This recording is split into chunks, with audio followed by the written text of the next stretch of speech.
This is my memory upgrade how-to. As you can see, this is a compact laptop. These are the two new sticks of memory I bought. Crucial DDR2 666 megahertz, SODIMS 200 pin, and inside of it I have two 512 megs sticks. You should take out your battery when you're upgrading memory or anything inside the laptop, as well as unplug it from the wall. And depending on your model, the memory upgrade panel may be in a different spot, but you take out the 3 screws in this case, and in order to find the proper memory for your laptop, the best place to look is on a memory manufacturer's website such as Crucial, Kingston. You look up your model number on the website and they'll show you what kind of memory is compatible with your laptop. As you can see, I'm just about done unscrewing this.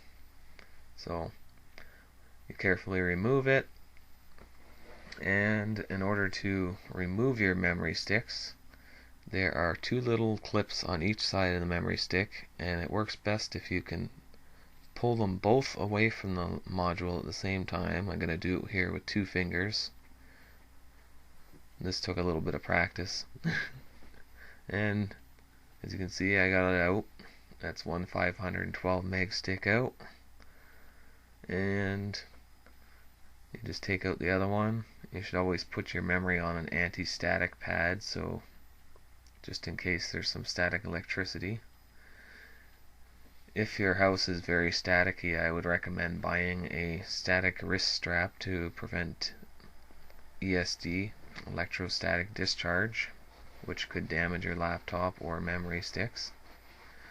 As you can see, you just slide it in on a 45-degree angle, click it in, and in this case you have to make sure you fill in the bottom one first, or you won't be able to put in the bottom one after you put in the top one. You have to remove it and do it again. Now that you've done that, they're both clipped in. You simply put the cover back on, screw in the 3 screws. I'm going to speed it up a little bit here. So anyway, you put in your 3 screws and you're done. That's it. Turn on your computer, Windows should pick up the extra memory, and you're good to go. And don't over tighten the screws either. You could strip them. You put your battery back in. In this case, I'm bringing it back to my room to plug it in, and voila, 2 gigs of memory.